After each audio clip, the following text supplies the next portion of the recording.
ayan yung ating objectives, learning objectives para sa ating topic for today. First one, please read. And 3 yes, At the end of the lesson, the learners should be able to first identify the organelles of plant cell and animal cell. Okay, so we need to identify the organelles of plant cell and animal cells. So, included na dito yung mga chloroplast, yun. Kung ano yung wala sa animal cell and meron sa plant cell. So, next one, can you read? Yes, Miss Miley. Number 2, relate the importance of plant cell and animal cell in real-life context. Okay, thank you. And the last one, yes, please, Everest. Create a 2D model of plant and animal cell. So, ayan, so we need to accomplish or we need to acquire these learning objectives for our lesson for today. So, ready na ba kayo? Yes! Ay, parang hindi. Ready na ba kayo sa new topic natin? Yes! Okay, so let's proceed. Any differences between plant and animal cells? Please read, everybody. Plant and animal cells, when both are developing, experience significant differences in their structures, functions, and processes.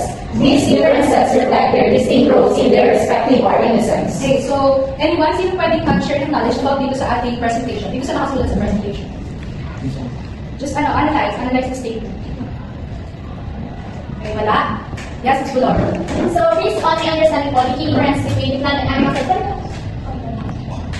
So, sa plant cell po, as you can see, meron po tayong cell wall. And sa animal cell po natin, wala pong presently na cell wall. And then, of course, sa plant cell po, we have the chlorophyll.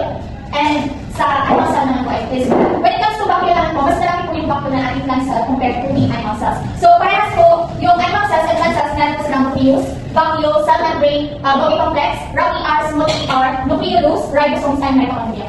Okay, thank you very much, Mr. Lord. Let's give it. Okay, so the next one, ayan. So sa plant cell, nabanggit niyo, plant cell have cell wall, chloroplast, vacuoles, size, and shape. So mamaya, dun sa ating sa ipapagawang activity, mas naiintindihan nyo kung ano yung pinagkaiba ng plant cell and animal cell. So, ayun. In terms of their biological processes nga, yun. Sa plasma membrane, the outer boundary, it is the outer boundary of the cell. So sa cytoplasm naman, it is a gel-like fluid na nag-holds sa organelles para they are in place. Para hindi sila yung magpunta kung saan-saan. Hindi ka dahil mga gabi dyan. First, our first activity, which is gagawa kayo ng 2D model. So, syempre, pag 3D, madaling gamit na yun. So, ang gagawin nila is 2D model of animal cells and plant cells. So, when you are doing your 2D model of animal cells and plant cells, you have to identify the organelles present in animal and plant cells. And also, you have to distinguish the difference between animal and plant cells. Makinig po ba lahat? And you also need to utilize scientific realia to locate the different organelles in animals and plant cells. And make a 2D model of structure. And also, you have to have fun collaborating with other members of the group in creating a project. So, pagkatapos nyo magawa yung inyong 2D model, kailangan nyo siya i-present sa unahan. Kailangan sabihin nyo kung ano yung parts and functions if you want to add. And if you want to add lang naman. So, okay sa akin kasi ma-distinguish nyo. Madali hindi mo saan siya makalapit. And for that, we have also the rubric for presentation. So, medyo may problema lang po ang TV, kaya hindi lang kami sila hindi naman sa classroom.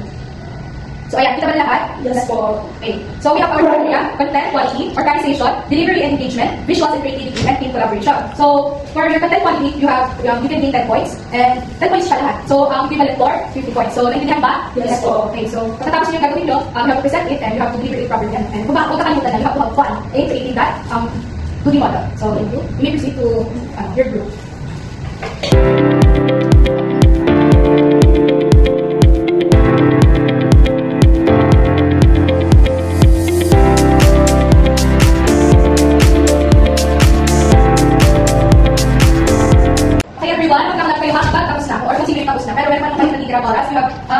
You also have 5 minutes pa. So, okay, magkakapos na.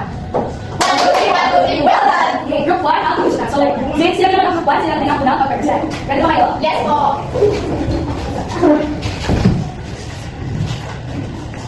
So, good morning everyone. For the parts of animal cell, we have cytoplasm, centrosomes, mitochondria, peroxisome, nucleus, rough ER, ribosomes, smooth ER, cytoskeleton, Golgi complex, secretory vesicle, and the cell membrane. For the further explanation, Ms. Bolor and Ms. Lerman.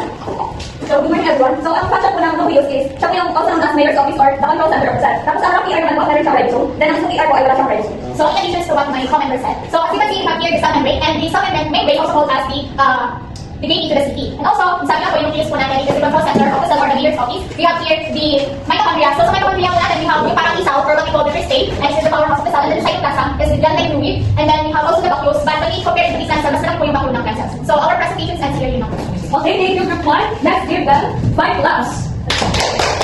Okay, thank you very much. Okay, tapos na ba? Group 2? 1, 2, 3, 1, 2, 3, finish! Okay, so open na rin sa unahan sa mga pag-present. Okay.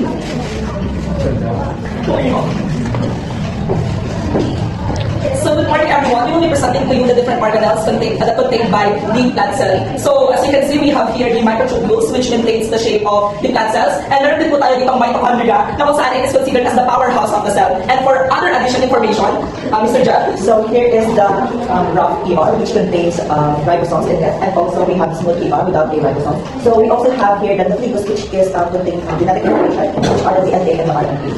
And also the chloroplast, and which contain the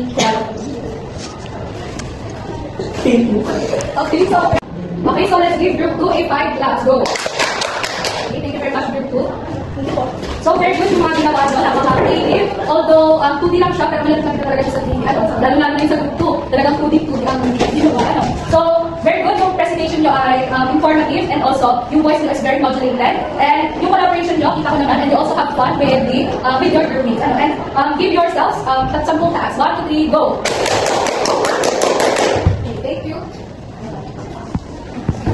Each group received their scores based on the presented rubrics. Now, kung ano yung difference and functions ng animal cells and plant cells? Yes! So, next meeting, we're going to discuss further information about this para mas maintindihan nyo malalo. So, okay, please stand. Let's have a short prayer.